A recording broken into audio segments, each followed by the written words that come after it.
do século XVIII, os espaços públicos vão se distanciando das influências da igreja e acabam tendo o quê? Uma modernização nos estilos. Então, aos poucos, a questão do caminho musical que a colônia estava tendo acaba ganhando seu espaço. Então, a modinha é uma canção bem sentimental, né? Parecida com a ópera italiana, mas ela é mais curta, mais delicada, e ela sempre vai ter um tema amoroso.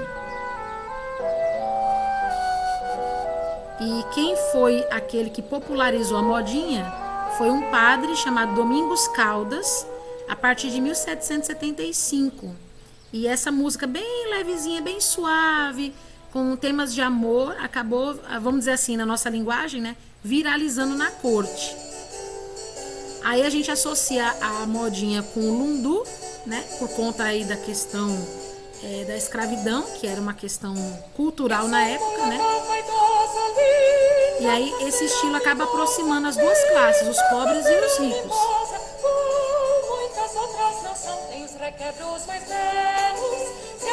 Então, o lundu ele era mais pesado na questão da dança sensual e dos batuques, né? Mas aí a modinha veio e começou a misturar os dois.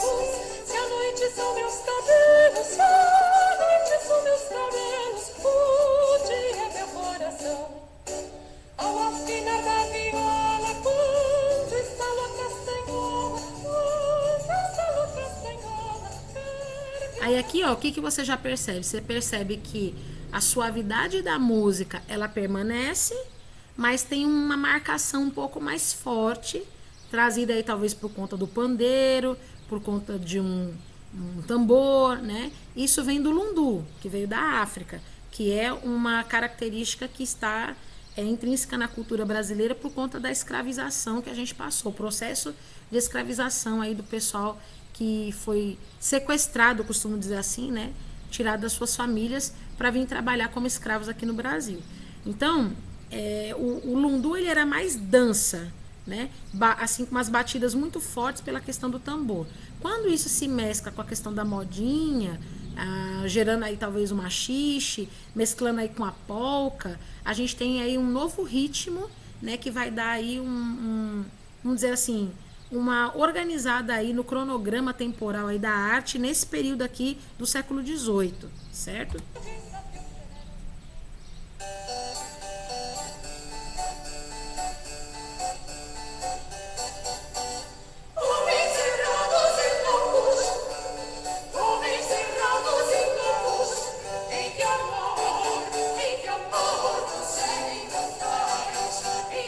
Aqui vocês percebem uma mistura um pouco assim de uma ópera, né? O jeito como as pessoas cantam, né? Você tá vendo a mistura de uma ópera com alguns ritmos um pouco mais assim, né? Batidos, uma expressividade um pouco mais marcada no fundo.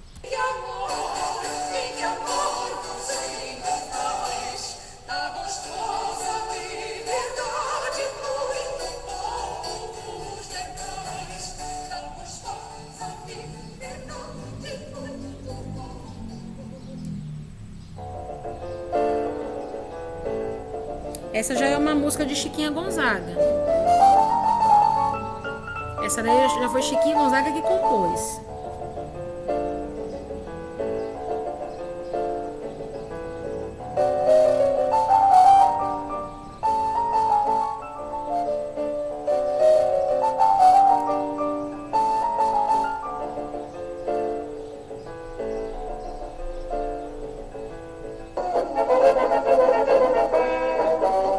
Essa daqui é uma marchinha de carnaval que ela compôs, certo?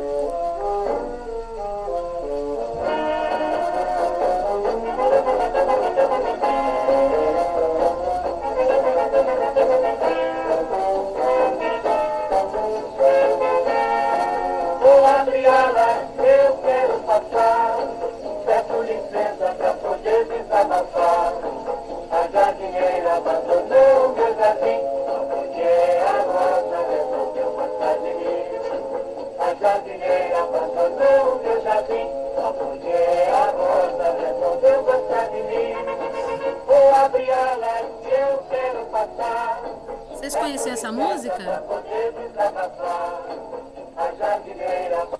Vocês conheciam essa música aqui já? O Abre Alas? Ou não é da Eu época de já, vocês? Ah, tá. eu não conhecia. Pensei que não era da época de vocês. Então, ó, aqui na página 16 do livro de vocês aqui, ó, a gente vai falar então sobre esses ritmos que a gente acabou de ver aqui. Vocês viram que eram bem diferentes os instrumentos musicais, né? Os instrumentos musicais eram voltados aí mais para essa questão do reco-reco, do tambor, do pandeiro, né? Aos poucos o cavaquinho foi entrando no meio, a flauta, né? A questão do violino, o piano era muito importante, né? Então, a gente está falando aqui de uma música do fim do século XVIII, começo do século XIX, e aí essa mudança que acontece até a chegada do século XX, né? E toda essa mistura gerou vários gêneros da música popular brasileira. Então a modinha, como ela era uma música bem suave, romântica, bem chorosa, como vocês viram aqui, né? Ela surge no Brasil no século XVIII, como a gente também já falou. E por que é utilizado o nome, por exemplo, modinha? Né? Porque era para diferenciar de uma moda que já existia. Existia um ritmo musical chamado moda, só que era a moda portuguesa. E a moda portuguesa, ela parecia com uma ópera italiana.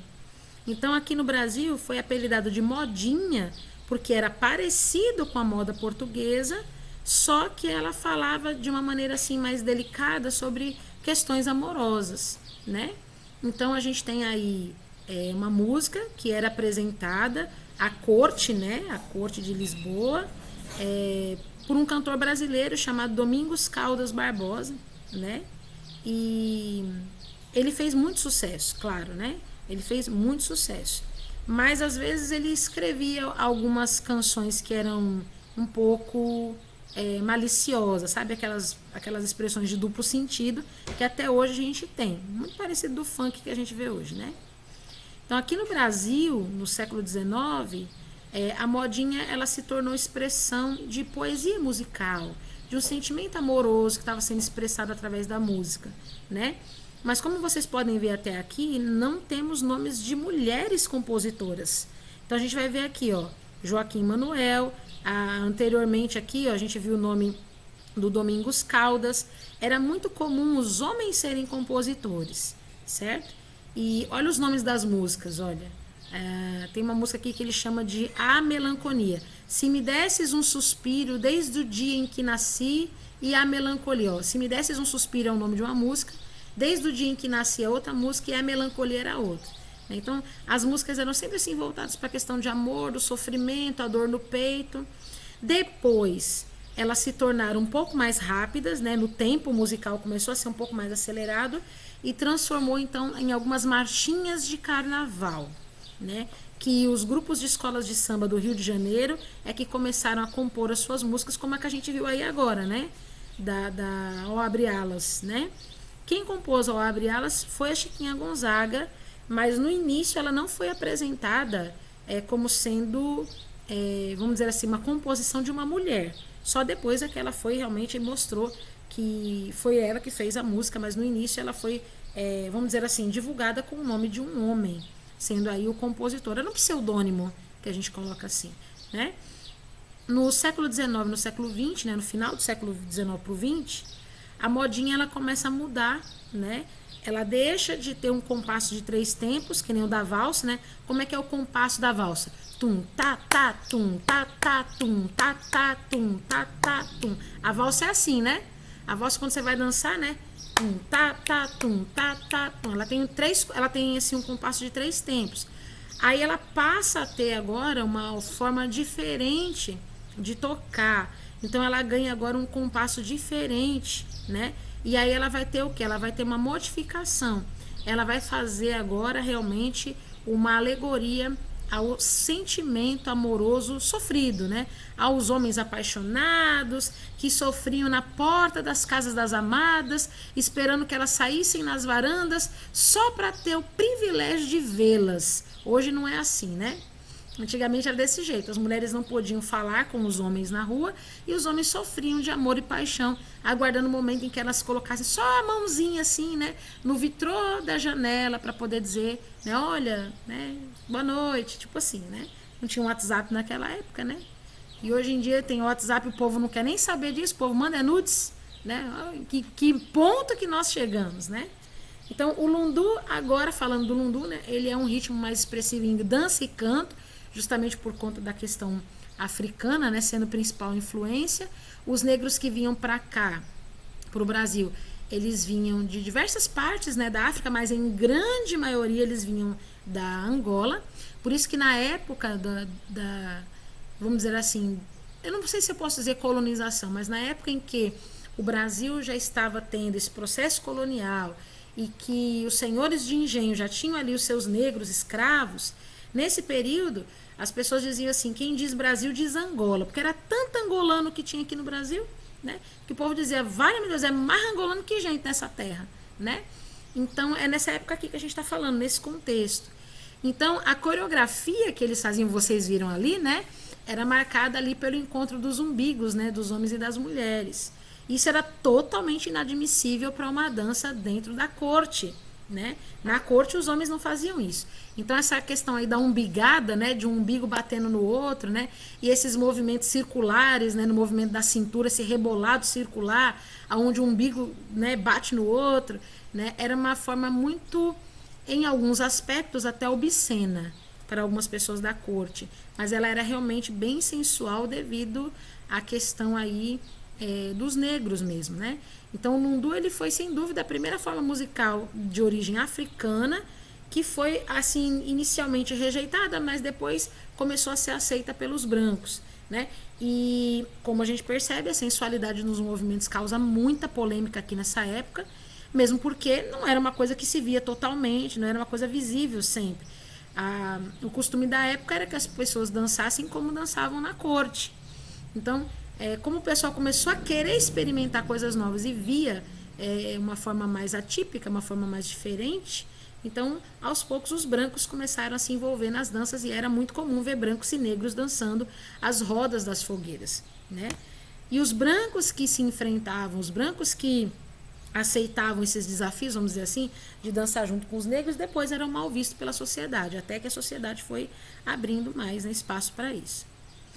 O machixe, que é um terceiro ritmo que a gente está vendo aqui, né, é uma dança já mais marcada pela sensualidade, que é a influência do lundu, né, e uma música mais dançante, marcada aí pelo ritmo da polca, que vocês viram que era dançado lá nos salões da corte brasileira, ao som do piano, né. E aos poucos o violão, o cavaquinho, a flauta e o piano se juntam para dar esse tom de polca, né? Mas um pouco mais agitadinho. É uma polca, a dança dos salões da elite, né? É uma dança dos bailes, né? Da corte, mas um pouco mais aceleradinha, com uma dança um pouco mais sensual. É a mistura aí do lundu com a polca, saiu o machixe, né? E o diferencial aqui do machixe justamente é os movimentos da dança do lundu com um batuque bem marcado, né? Trazido aí pelo lundu, a batida de palmas, né? A batida de pés enquanto tá dançando, as danças em roda, né? E o canto, né? O canto vocal, que quando você vai ver, se você se lembrar do que a gente assistiu agora há pouco, a gente não percebe as pessoas cantando, né? Na corte, as pessoas não cantam. É só o som do piano e do violino. Já no machixe você tem a voz das pessoas cantando junto, né? E o choro, que depois virou chorinho, né? Na verdade, ele, a partir de 1870, no Rio de Janeiro, dá nome àqueles que tocam ou que cantam essas canções. A partir do momento em que esse choro ele é cantado, né? Aqueles que são seus intérpretes são chamados de chorões. Né? O que os chorões faziam, né? Os chorões, eles pegavam aí os ritmos que vinham da Europa, que vinham da África, e misturavam tudo e abrasileirava todo o contexto. Então era um gênero musical bem diferente, né? E eles acostumados já a tocar polca, valsa, tango, machixe, né? Eles acabam criando aqui um novo texto, um novo contexto, na verdade, né?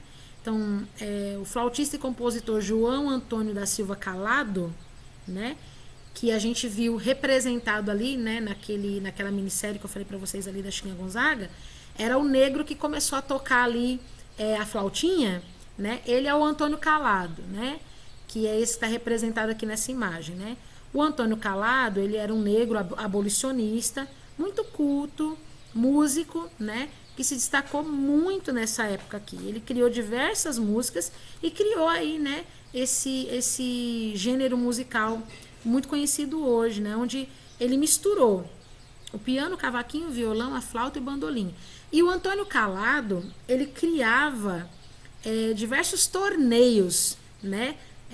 Tinha dias que ele se reunia numa confeitaria, junto com vários outros músicos, e fazia o desafio do choro. Né? Ou seja, a música começava num ritmo e ela ia acelerando, acelerando, acelerando, acelerando, acelerando, acelerando, acelerando, até que alguém não conseguisse tocar. Né? Porque é muito difícil você sincronizar violão com flauta, com cavaquinho, com bandolim. Cada um tem um jeito diferente de tocar. Então, vencia o torneio aquele que ficava tocando por último na forma mais acelerada que conseguisse. Né? Então, esses compositores, aí a gente pode destacar também o Pixinguinha, é um compositor muito famoso no Brasil, Valdir Azevedo, Jacó do Bandolim e Altamiro Carrilho, são os nomes mais famosos a respeito do choro no Brasil, tá? E aqui, por último, a nossa Chiquinha Gonzaga, né, que se tornou a primeira maestrina, né, e enfrentou diversos preconceitos pelo fato de ser mulher, né? Que foi, o Madá? Bota pra dentro. No ano de 1899, a Chiquinha Gonzaga, ela compõe a sua primeira canção, né, seu primeiro carnaval, né, sua primeira marchinha de carnaval, que é chamada de Marchinha ou Abre Alas, que é essa que eu mostrei para vocês agora há pouco, né? A Chiquinha Gonzaga, ela foi uma mulher bem, assim, à frente do seu tempo, como o povo diz. Primeiro porque, naquela época, as mulheres...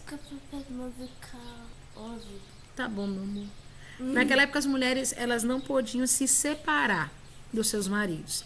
E era colocado sobre as mulheres uma responsabilidade. Se o casamento das mulheres fracassasse, a culpa era das mulheres, né?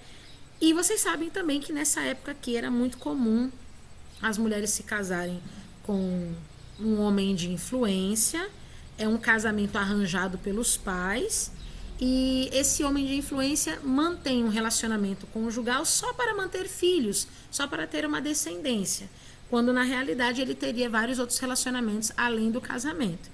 E a Chiquinha Gonzaga não aceitou isso. Ela descobriu os relacionamentos extraconjugais que o seu esposo, que era um militar, ele mantinha fora do casamento, com, na época, mulheres que eram consideradas prostitutas, e ela não aceitou aquela condição. E ela tentou uma primeira separação, não conseguindo se separar. Por quê?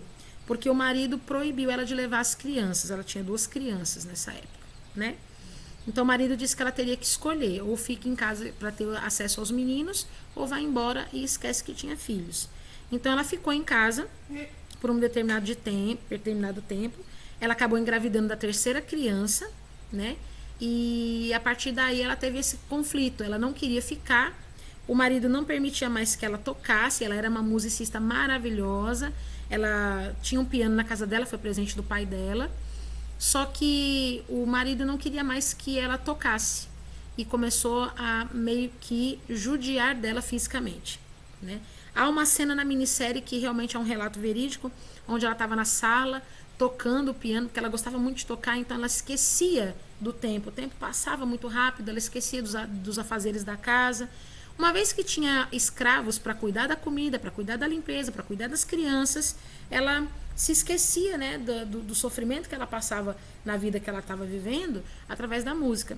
E chega o marido dela um dia do serviço e encontra ela tocando piano na sala. E ele fecha a tampa do piano sobre os seus dedos e ela fica um bom tempo sem poder tocar porque machucou, né, aqui as junções dos dedos, as articulações dos dedos inflamaram e ela não conseguia mais tocar. Aí ela toma uma decisão na vida dela de sair de casa. Ela decide sair de casa e ela consegue levar somente o filho mais velho com ela. As crianças ficam em casa, ela não tem mais acesso. As crianças crescem com a ideia de que a mãe abandonou eles, né, quando na verdade não foi. Ela simplesmente não pôde levar as crianças e ela fica só com o filho mais velho, né? E a partir daí ela começa a compor e ela quer viver da música, né? Naquela época as confeitarias tinham pianos e pagava aos músicos para que eles fossem tocar a noite toda. E uma mulher que saía de um casamento, ela já era considerada uma negligente para a sociedade, que dirá uma mulher que se sustentava. Então ela passou muita necessidade, porque as pessoas não queriam dar para ela a oportunidade dela tocar, mesmo que ela fosse muito boa e que ela provasse isso. Mas as pessoas não queriam pagar para ela, né? Para ela tocar. Então ela passou muita necessidade, muita fome. Até que ela começou a criar músicas, compor músicas e começou a vender as suas músicas com um pseudônimo masculino. Ai, que susto. Pensei que era uma Gia aqui no meu pé, a cachorrinha, lambendo meu pé. Aí ela começou a vender as suas músicas começaram a ficar muito famosas, mas com um pseudônimo masculino. E depois que ela começa a fazer muito sucesso, né? Ela imprimia essas partituras, né? Peraí. Você não tá fazendo pergunta, você tá atrapalhando a aula. O que é? Não, ela não era um homem. Ela fazia canções e vendia como se fosse um homem que tivesse composto. Era só isso. Certo? Vai fazer suas coisas, me deixa dar aula, vai. Vai, você tá fazendo brincadeira, não dá pra brincar agora não. Bora. Que coisa. Você também. Não, tem hora que você abusa. Né? Que coisa. Não, você não tava perguntando não, você tá fazendo palhaçada. Que coisa. Então aí, a Chiquinha Gonzaga nesse momento aqui, ela passa a ser então uma pessoa que começa a se sustentar, claro, recebendo o dinheiro pela venda das partituras que ela escrevia, imprimia e vendia. E a partir daí ela começou a se sustentar o seu filho.